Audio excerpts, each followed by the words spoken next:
Welcome back to Buzz Breakdown, where we take a stack of sources and break them down into bite-sized pieces of knowledge just for you. Yeah. Today, we're diving into a world that's been rocked by the fall of Assad in Syria. It's a powder keg, with everything from potential chemical weapons to, well, just a whole lot of questions about what comes next. We've got three sources here that paint a pretty vivid picture of a country in the middle of a massive, massive power shift. Definitely a lot to unpack. Oh, and trust me, this is one you'll want to hear. And then we'll kind of switch gears completely and land right here in the U.S. to unpack, I guess you could call it, the shocking case of a United Healthcare CEO's murder. Oh, wow. Okay. We're talking about shell casings with cryptic messages on them. Really? And a suspect with a pretty unsettling reading list, to say the least. Okay, let's unpack this, I think first up, we got to go to Syria. Buckle up, though, because, things are about to get interesting. Let's start with this article from the Times of Israel. It's about the rebel leader, Abu Muhammad al-Golani. He is the head of Hayat Tahrir al-Sham. You might know them as HTS. Okay. Which used to be part of al-Qaeda. Oh, wow. Yeah, that al-Qaeda. Yeah. Now they're saying that, they won't use chemical weapons. And they're even working with international groups to, secure potential sites and stuff. Wow.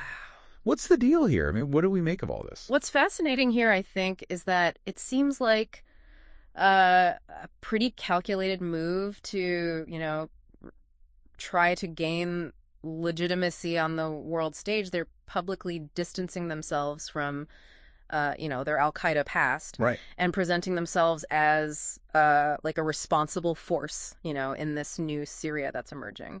So kind of like a rebranding effort? Are they trying to, pull a fast one on all of us? It's certainly possible, but I think it also kind of highlights the complex and often contradictory nature of, these kinds of groups as they kind of adapt to the changing landscape, right? Yeah. They're walking this very precarious tightrope. Yeah.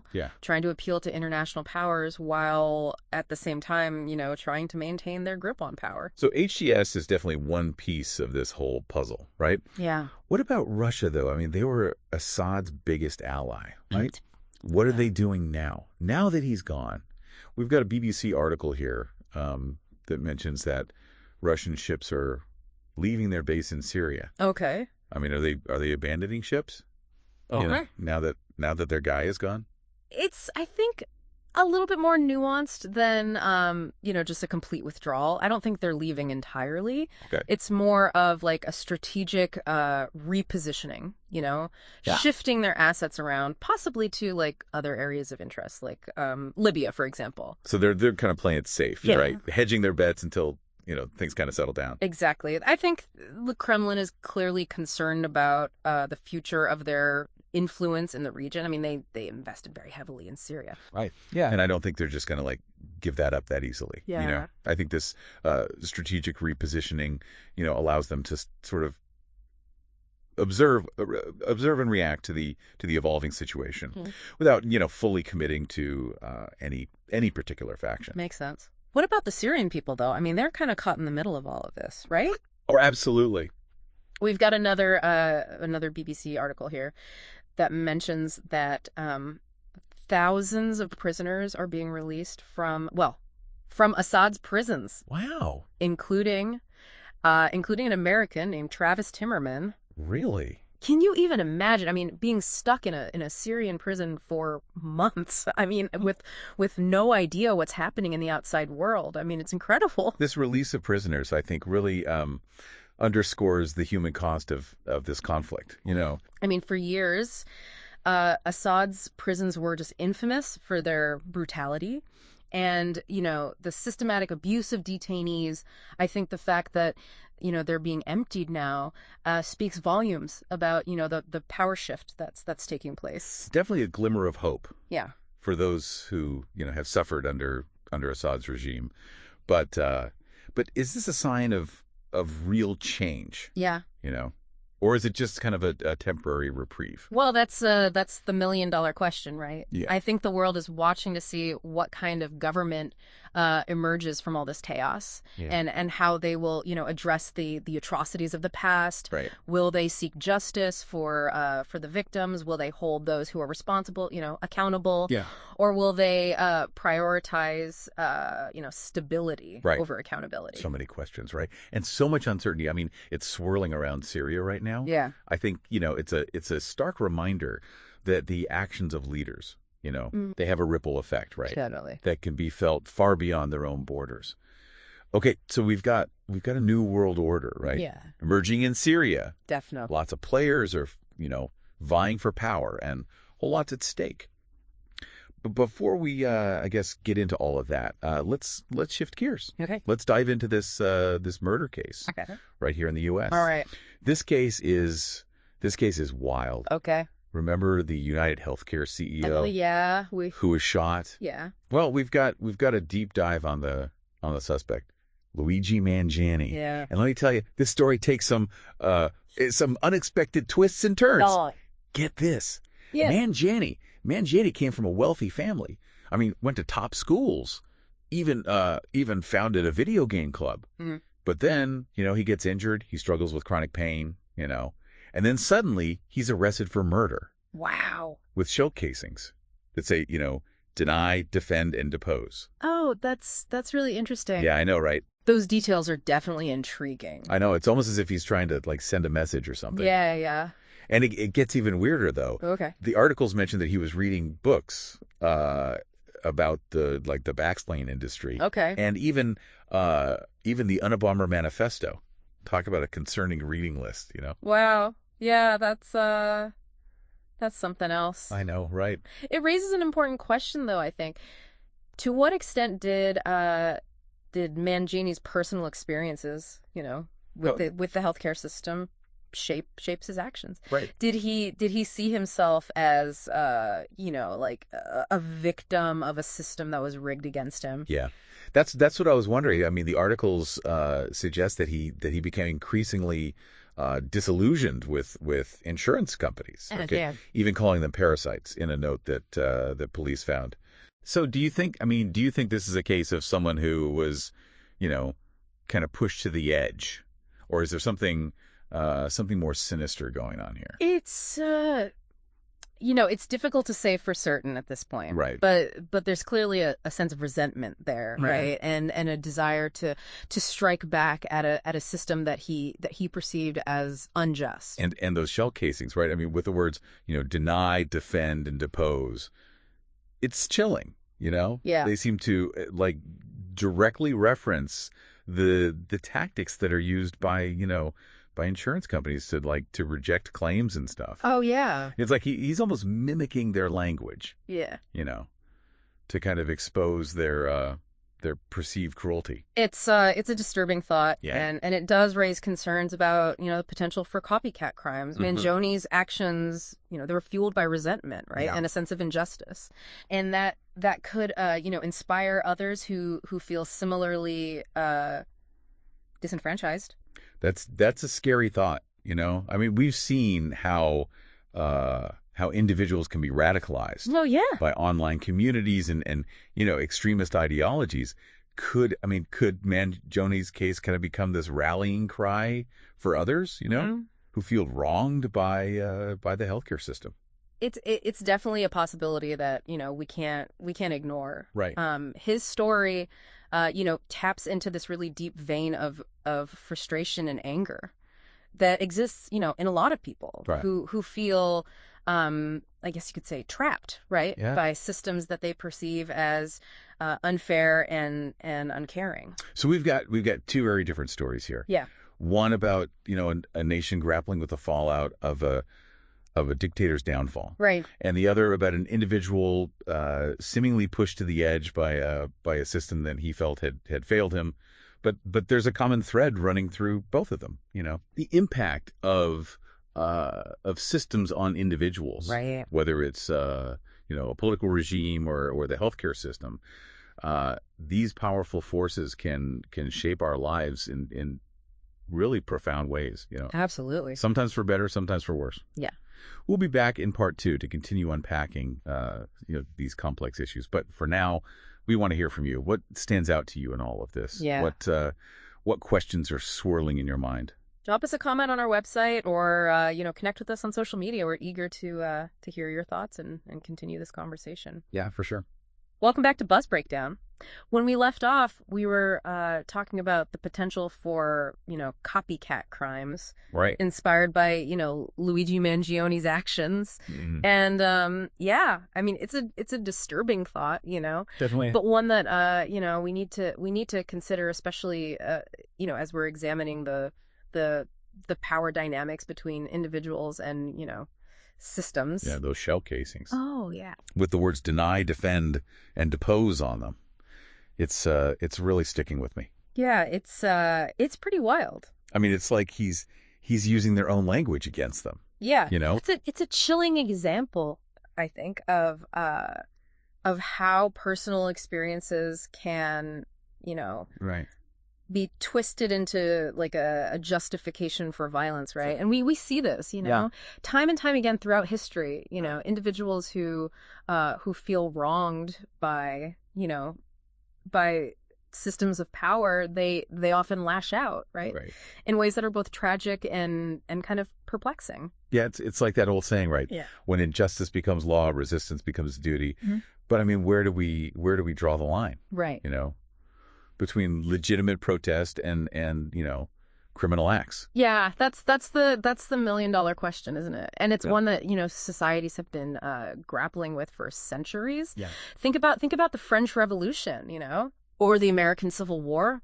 These were both instances where individuals they felt so disenfranchised by the systems governing them that they were willing to resort to violence to overthrow them. But in those cases, right? I mean, it was about large scale movements. Yeah. Not the actions of a lone individual like Mangione. True. But even in those even in those historical examples, I mean, it was the actions of individuals that sparked those movements. I mean, think about Rosa Parks, refusing to give up her seat on the bus, or Martin Luther King Jr.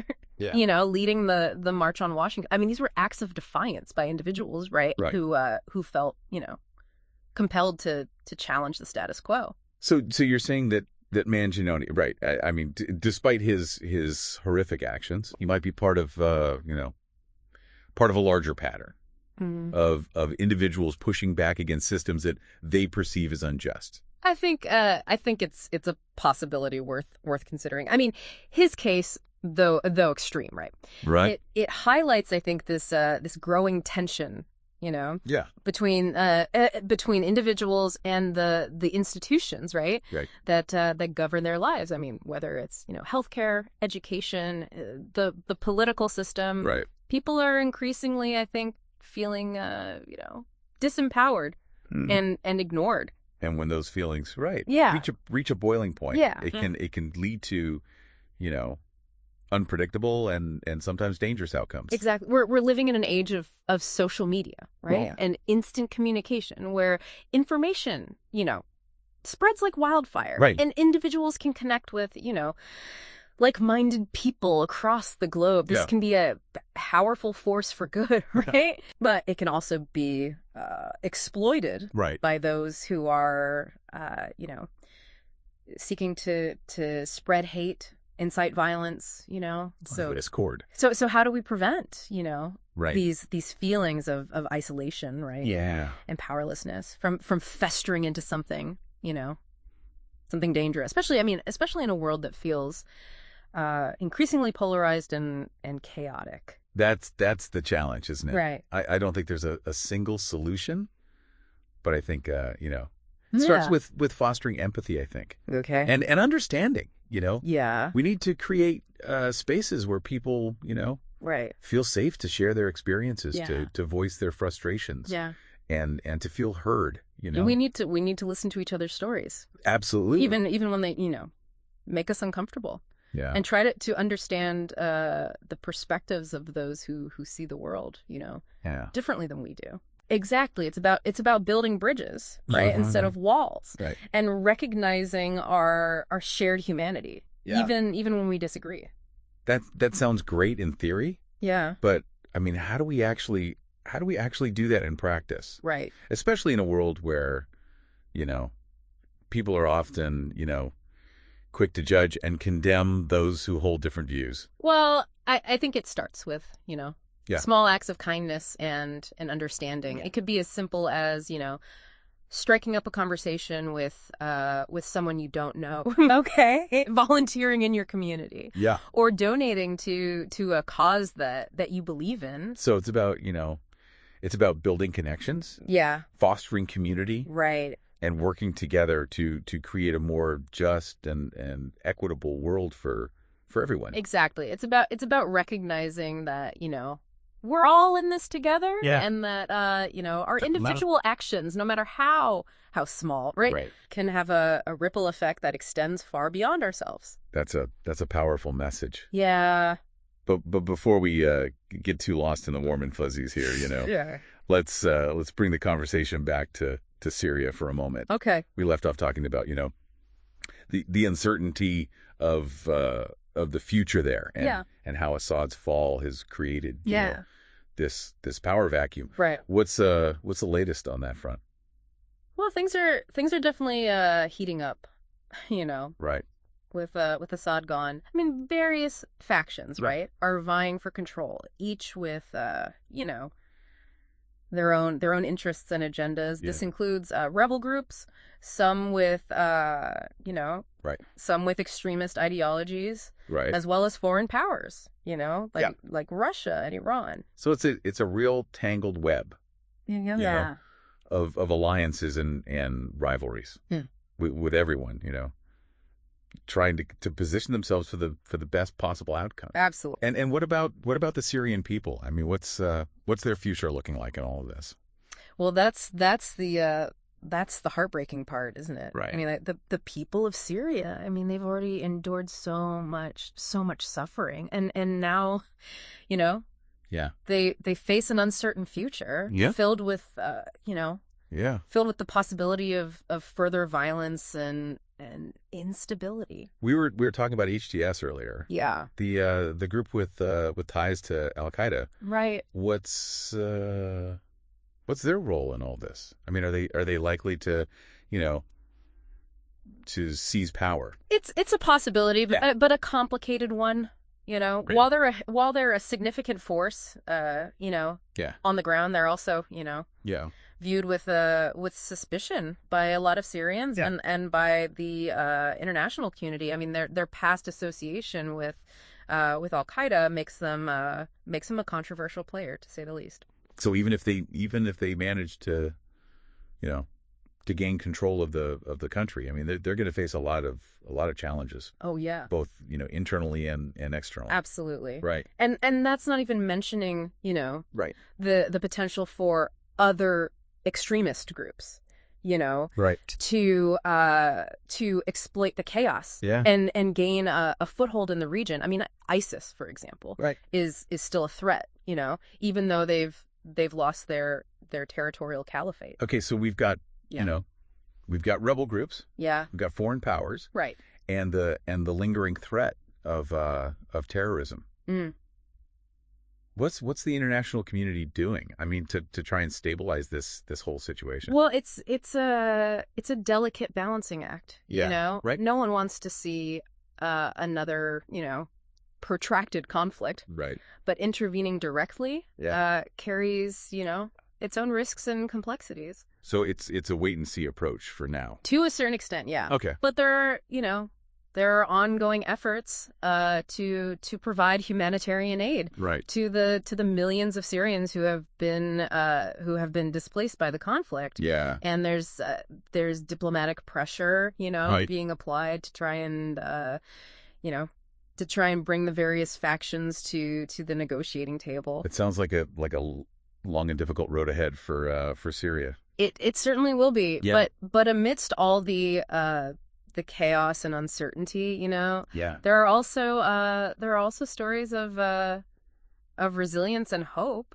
Yeah. I mean, the Syrian people, they've so. shown incredible strength and determination in the face of unimaginable hardship. It's a reminder that, Yeah, even in the darkest of times, the human spirit can endure. absolutely. And it's important to remember, Yeah. that even amidst the geopolitical maneuvering, Yeah. there are real human lives at stake here. Right. These are individuals with families, Yeah. with dreams and aspirations, Right. all caught up in a conflict that's largely out of their control. It's a sobering thought. Yeah. And it brings us back to that central theme Yeah. that we've been exploring.